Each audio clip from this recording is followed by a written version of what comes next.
story about why he's in hiding. Why the Vice President of India, is in a situation where he cannot say a word, one word, and has to hide. Everybody knows it. Suddenly, the person who used to burst forth in Rajya Sabha has gone silent, completely silent. So this is the times we are living in. नमस्कार, मैं doctor Rakesh पाठक। कांग्रेस नेता राहुल गांधी पूछ रहे हैं कि उपराष्ट्रपति रहे जगदीप धनखड़ कहां हैं, वे कहां छिपे हुए हैं, क्या वे ऐसी जगह हैं कि वे एक शब्द भी नहीं बोल सकते? उनके इस्तीफे के पीछे क्या कहानी है? हो सकता है आप कहानी जानते हो सकता है न जानते हो।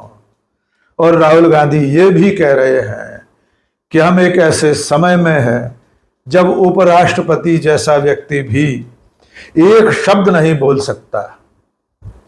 जी हां दोस्तों, राहुल गांधी ने यह सवाल बुधवार को संसद भवन में सेंट्रल हॉल में इंडिया गठबंधन के उपराष्ट्रपति पद के प्रत्याशी बी सुदर्शन रेड्डी के परिचय समारोह में पूछे हैं। राहुल गांधी ने कहा है और पूछा है कि आप जानते हैं कि यह उपराष्ट्रपति चुनाव क्यों हो रहा है? क्योंकि जगदीप धनखड़ ने इस्तीफा दे दिया था। इस्तीफा क्यों दिया था? तब से लेकर आज तक धनखड़ सामने क्यों नहीं आ रहे हैं? एक शब्द भी क्यों नहीं बोल रहे हैं? वे कहां हैं, किस हाल में हैं? ये सारे सवाल राहुल गांधी ने पूछे हैं। The day the Vice President resigned, I think Venugopal ji called me and said, Vice President is gone. There's a big story about why he resigned. Some of you might know it, some of you might not know it, but there's a story behind it. And then there's a story about why he's in hiding.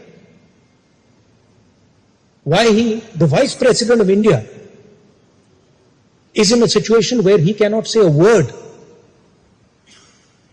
one word, and has to hide. Everybody knows it. Suddenly, the person who used to burst forth in Rajya Sabha has gone silent, completely silent. So this is the times we are living in. लेकिन ये सारे सवाल तो विपक्ष और देश एक महीने से पूछ रहा है, जवाब कहीं से नहीं मिला। आपको याद दिला दें कि आज 21 अगस्त है। आज से ठीक 30 दिन पहले 21 जुलाई को उपराष्ट्रपति और राज्यसभा में सभापति जगदीप धनखड़ ने अचानक इस्तीफा दे दिया था। तब से लेकर अब तक क्या कुछ हुआ है, आइए उस क्रोनोलॉजी को भी समझ लेते हैं। लेकिन पहले यह समझते हैं कि जिस दिन जगदीप धनखड़ ने इस्तीफा दिया उस दिन क्या कुछ हुआ था। आपको याद होगा, हमने आपको पिछले वीडियो में भी बताया था कि 21 जुलाई को जब सदन की कार्रवाई चल रही थी, उस वक्त एक मौका ऐसा आया था जब केंद्रीय मंत्री और बीजेपी के राष्ट्रीय अध्यक्ष जेपी नड्डा ने यह कह दिया था कि विपक्ष के सांसद जो बोलेंगे वो रिकॉर्ड में नहीं जाएगा और वे जो कुछ बोलेंगे वही रिकॉर्ड में जाएगा। यह सभापति की आसंदी पर बैठे हुए उपराष्ट्रपति जगदीप धनखड़ की अवमानना थी। उसके बाद उसी दिन कार्य मंत्रणा समिति की बैठक। उस दिन इस बैठक में केंद्रीय मंत्री जेपी नड्डा और संसदीय कार्य मंत्री किरण रिजिजू मौजूद थे।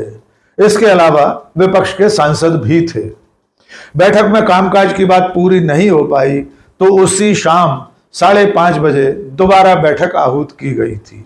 लेकिन तब शाम को न तो जेपी नड्डा आए न किरण रिजिजू आए। उसके बाद अचानक 3-4 घंटे में ऐसा कुछ हुआ कि रात को जगदीप धनखड़ का इस्तीफा सोशल मीडिया में तैरने लगा।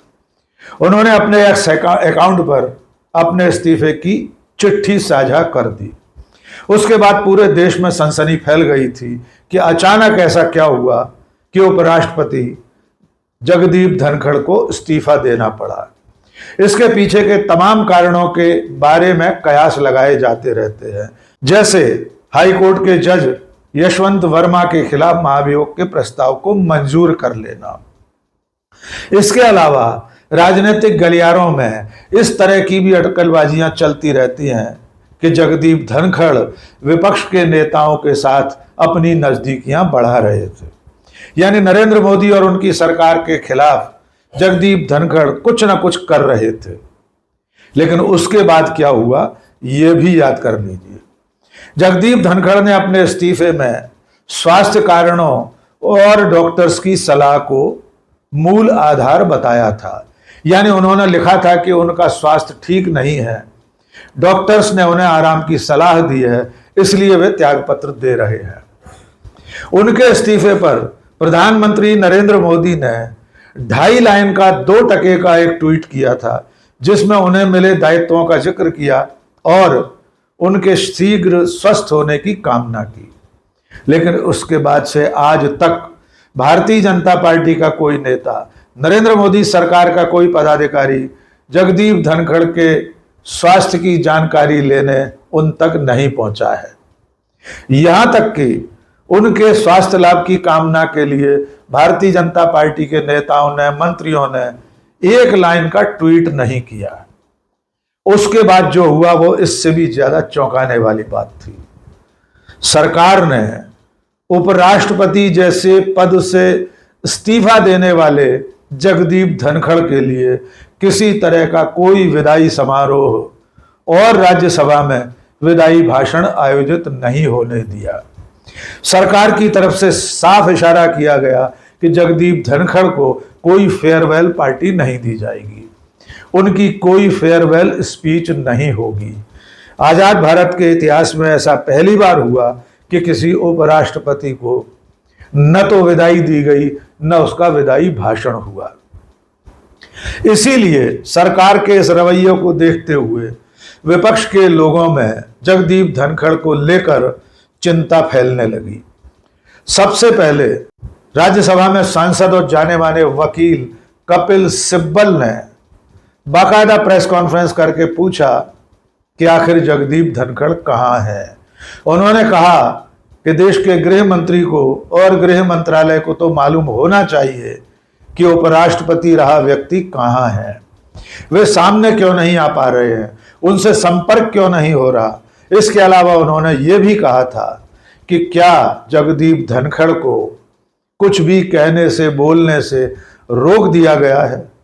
आइए सुनते हैं उस दिन कपिल सिब्बल ने क्या कहा। 22 जुलाई को धनखड़ साहब ने अपना इस्तीफा दिया, आज 9 अगस्त हो गई और उनके बारे में हमें मालूम ही नहीं कि वो कहाँ हैं। अब लापता लेडीज का तो मुझे पता था, जब लापता उपराष्ट्रपति का ये तो पहली बार सुना। अभी हमारे उपराष्ट्रपति थे और जिस तरह से उन्होंने सरकार की रक्षा की जब से वो उपराष्ट्रपति बने, अब लगता है कि विपक्ष को उनकी सुरक्षा करनी पड़ेगी। कहाँ हैं धनखड़ साहब?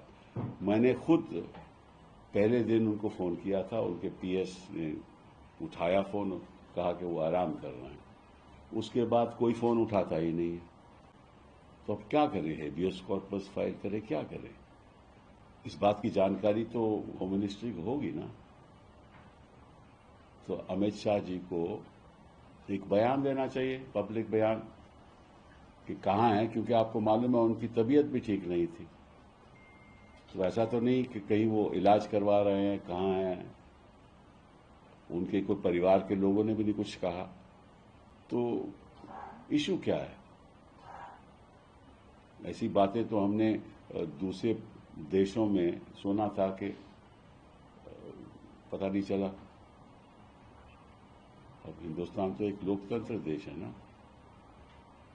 तो इसकी जानकारी जनता को मिलनी चाहिए। अब ऐसे मामले में मैं कहीं जाना भी नहीं चाहता, वो एफआईआर लिखवा दूं, किसी को बोलूं, ये भी नहीं अच्छा लगता। और उनकी तरफ से भी कोई सूचना नहीं है। ये भी अजीब बात है। कपिल सिब्बल के इस बयान को भी 10 दिन से ज्यादा होने वाले हैं। इस बीच में शिवसेना उद्धव ठाकरे गुट के सांसद संजय राउत ने गृह मंत्री अमित शाह को एक चिट्ठी भी लिखी थी।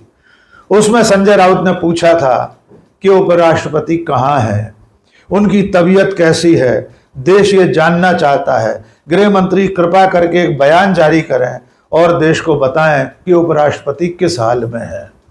उधर कपिल सिब्बल कह चुके थे कि क्या उपराष्ट्रपति की तलाश के लिए उनके गुमशुदा होने पर अदालत में हैबियस कॉर्पस लगानी पड़ेगी। बंदी प्रत्यक्षीकरण याचिका के जरिए उपराष्ट्रपति को ढूंढवाना पड़ेगा।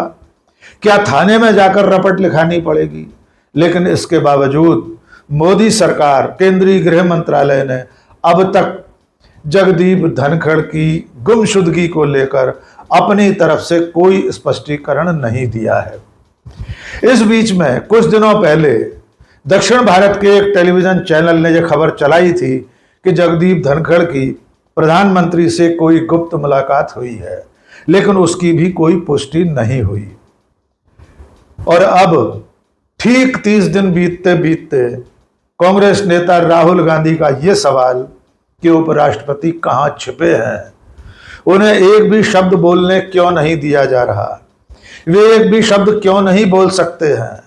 ये कैसा समय है जहां उपराष्ट्रपति जैसा व्यक्ति एक शब्द नहीं बोल पा रहा, और वो भी वो व्यक्ति जो सदन में दहाड़ता था, पुरजोर आवाज में बोलता था। ऐसा राहुल गांधी का सवाल है।